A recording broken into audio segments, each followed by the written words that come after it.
The town of Briar's End looked like the kind of place people escaped to. White church steeples, quiet roads, flower baskets hanging from every porch, and children everywhere.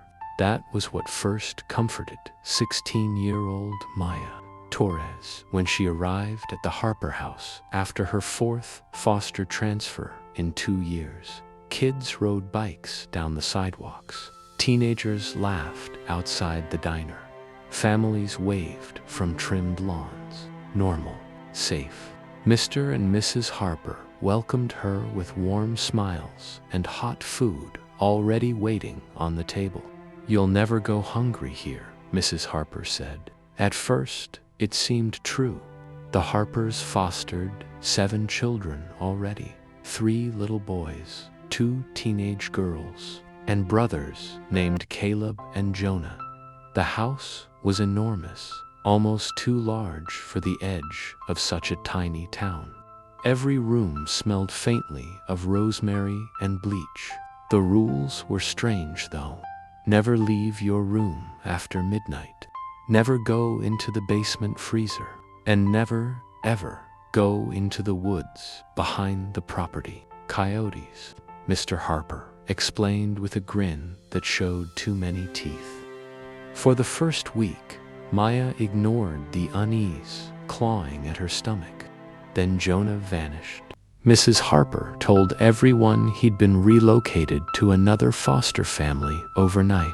But Maya noticed the blood beneath Mrs. Harper's fingernails the next morning, and at dinner, they served meat stew. Caleb refused to eat it.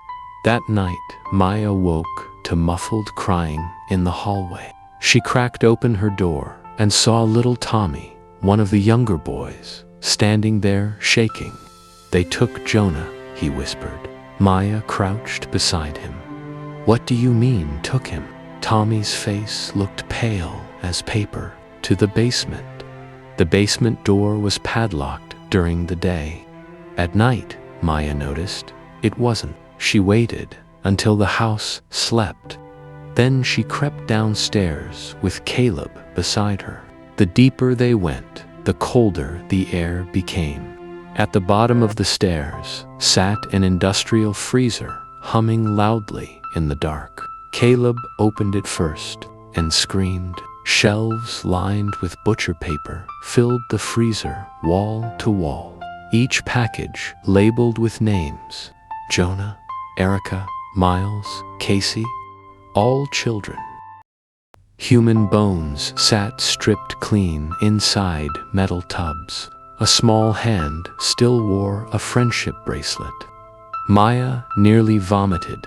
Then the lights snapped on.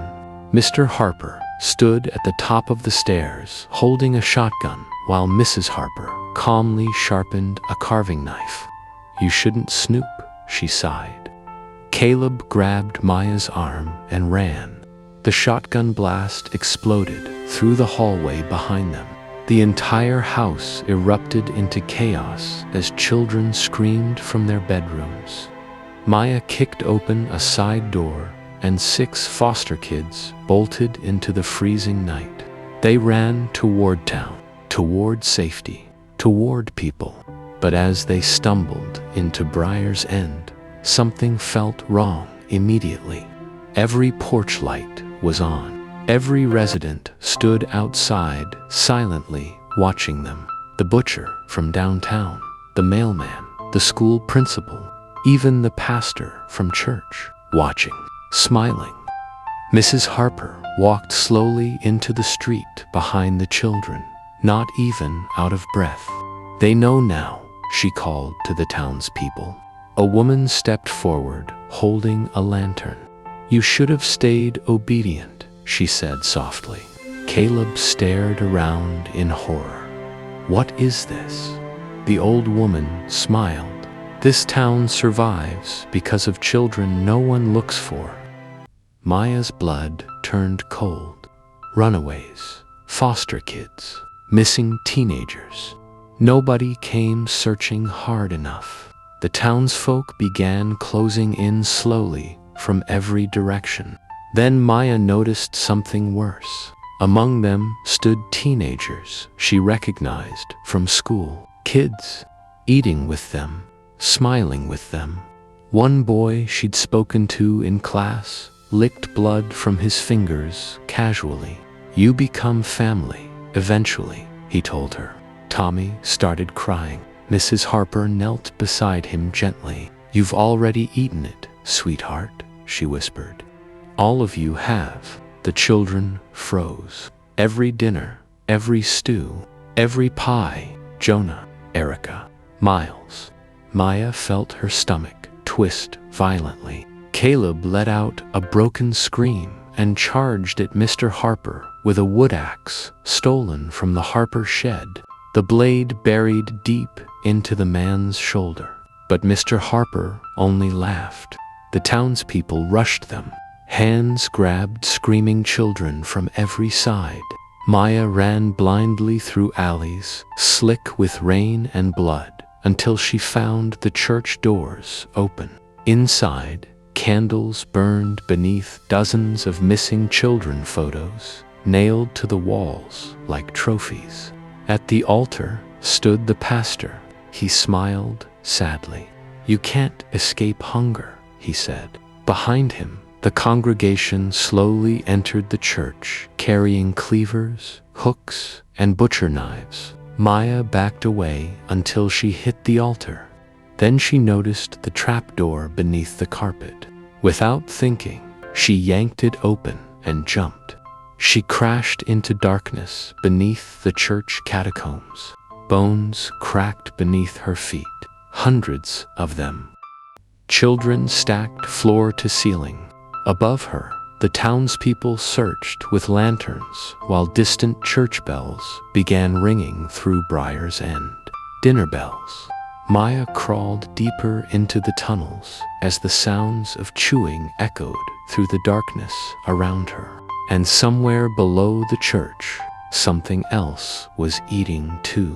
Maya crawled through the catacombs until her knees turned raw.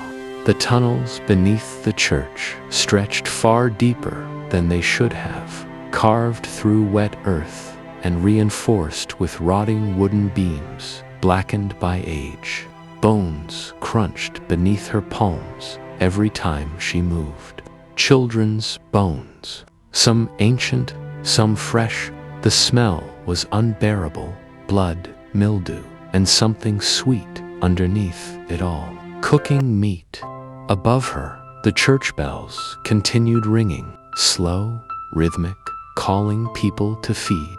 Maya forced herself forward until she spotted candlelight flickering deeper in the tunnel. Voices echoed ahead. She almost turned back.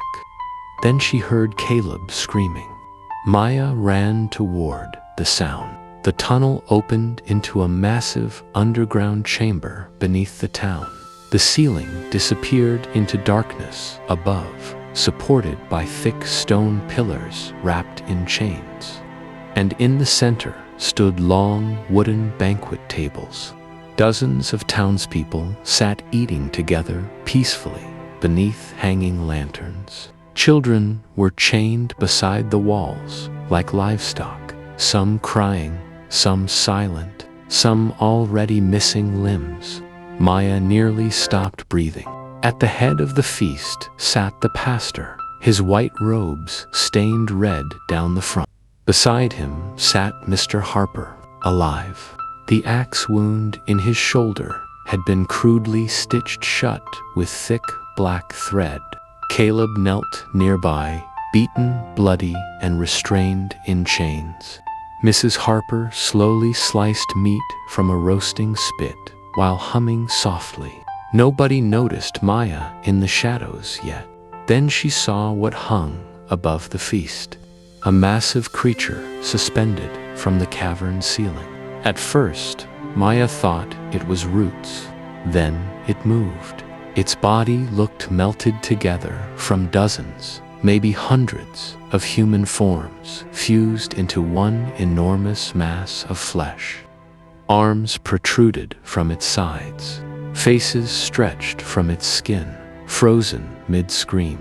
Its ribcage pulsed slowly like breathing lungs, and connected to it, children. Thin tubes made of black veins ran from chained children into the creature's body, feeding it. The pastor raised a wine glass.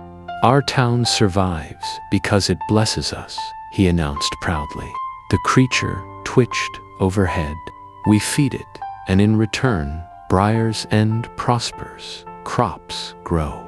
Illness disappears. No famine, no war." The townspeople murmured prayers. Maya's stomach dropped when she noticed something horrifying. Some of the faces inside the creature were still alive. Their eyes moved desperately beneath stretched skin.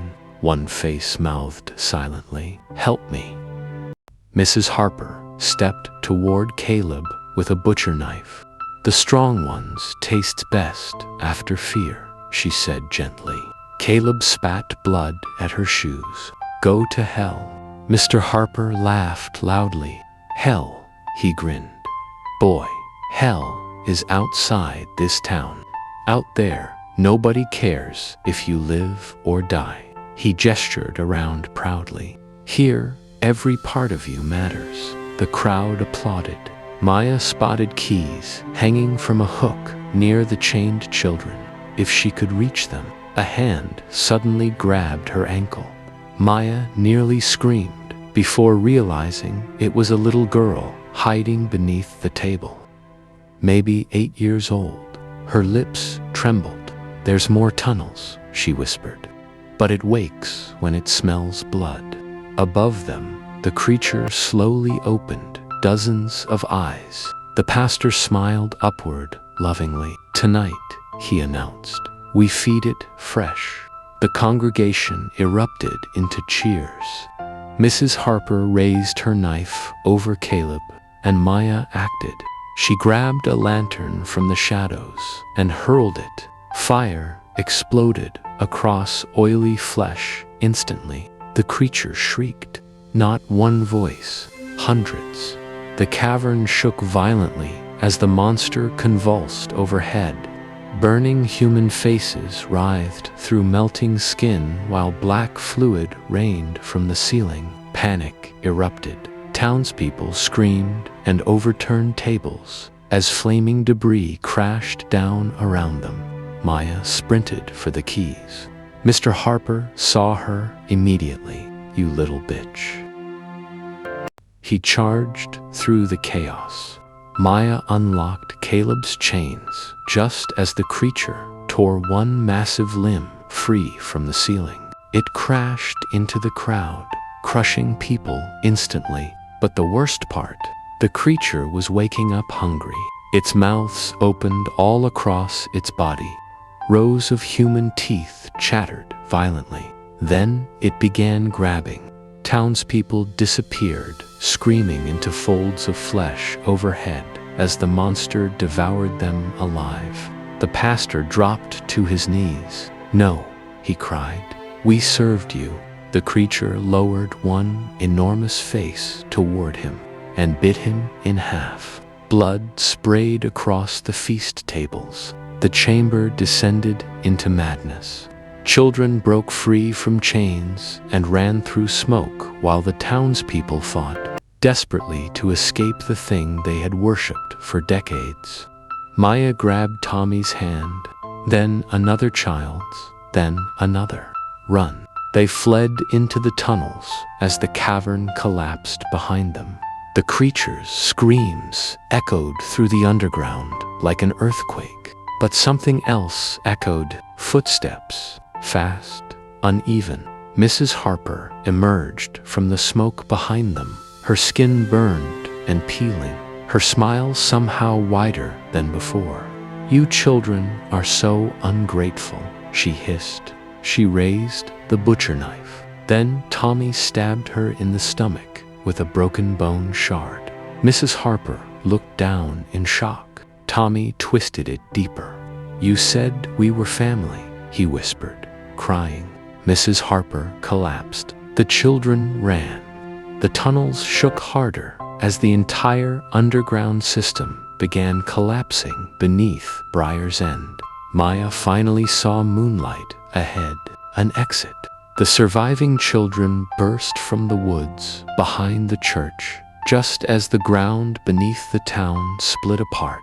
Buildings folded inward, roads cracked open, and from beneath Briar's End, the burning creature began dragging itself toward the surface, while the remaining townspeople screamed in terror. The thing they fed for generations was no longer satisfied, and now it knew the rest of the world existed. The creature pulled itself from beneath Briar's End like a nightmare being born. Church foundations shattered beneath its weight. Houses collapsed inward as enormous limbs made of fused human bodies clawed through the streets. Burning flesh lit the town orange against the night sky. The survivors ran, Maya, Caleb, Tommy, and 9 other children covered in blood and ash. Behind them, Briar's End died screaming. The creature moved slowly at first, dragging miles of black veins behind it, like roots tearing free from the earth. But every person it caught became part of it. A sheriff tried shooting it. The thing absorbed him into its chest while he screamed for help from inside translucent flesh. The mayor disappeared next, then entire groups of fleeing townspeople. Their faces emerged beneath its skin moments later. Still alive, still moving, Maya forced herself not to look back as the children reached the highway beyond town. No cars, no lights, nothing. Briar's End had always been isolated for a reason. Caleb leaned against a guardrail, barely able to stand from his injuries.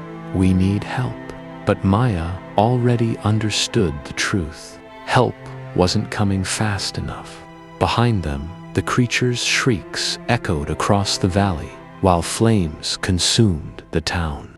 The smell of smoke and roasted meat carried through the cold night air. Tommy tugged at Maya's sleeve. "What if it follows us?" Nobody answered, because they all knew it would. Far behind them, something enormous moved through the burning remains of the church. Watching, learning. Then headlights appeared down the highway, a truck. The children stumbled into the road, waving desperately. The old pickup screeched to a stop. An elderly man stepped out, holding a flashlight. "Oh my God," he whispered. "What happened to you kids?" Maya almost cried from relief. Then she noticed the symbol hanging from his rearview mirror, a small carving made of intertwined human arms, the same symbol painted beneath the church altar. The man saw her staring and smiled. "You're from Briar's End," he said softly. More headlights appeared behind him, then more, a convoy. Dozens of vehicles rolling silently down the highway. Men and women stepped out calmly, carrying rifles, butcher hooks, and lanterns. Some wore police uniforms, others wore business suits. One wore medical scrubs, stained dark brown. Tommy started sobbing. "No," the old man sighed sadly. "You children really thought Briar's End was the only town." Maya's blood turned to ice. Behind the convoy, hidden in the darkness of the forest, more lights appeared far away across distant hills. Entire communities watching, waiting. The old man opened his truck door. "Come quietly," he said gently. "You belong to us now." Then the earth behind them exploded. The creature erupted from the woods in a wave of screaming flesh and fire. The convoy scattered instantly. People ran, some fired weapons, others dropped to their knees, praying. Too late, the monster crashed onto the highway, swallowing vehicles whole beneath its massive body. Human mouths opened across its skin, shrieking endlessly. But now it looked different, bigger, smarter. Faces within its flesh began speaking over one another in broken harmony. Hungry, more. Feed us. One face turned toward Maya, Jonah, half melted into the creature's shoulder. Run, he whispered weakly. The thing lunged into the convoy. Bodies vanished, screaming into its mass as blood flooded the asphalt. Maya grabbed Tommy's hand again. Go. The children fled into the forest while chaos consumed the highway behind them. Gunfire echoed. People screamed. Trees snapped apart. And above it all came the creature's endless feeding sounds. Hours passed before dawn finally crept across the horizon. The surviving children reached a ridge overlooking the valley below. Smoke rose where Briar's End once stood. Nothing remained, but farther beyond, Maya saw other towns, tiny, quiet, hidden among forests and mountains. And on the roads between them, she spotted moving convoys, heading toward the destruction, not to stop it, to contain it, or perhaps to feed it again. Caleb stared at the distant towns in horror. How many are there? Maya couldn't answer, because below them, faintly carried on the morning wind, church bells began ringing from somewhere far away. Then another, and another, across the country, calling people to breakfast.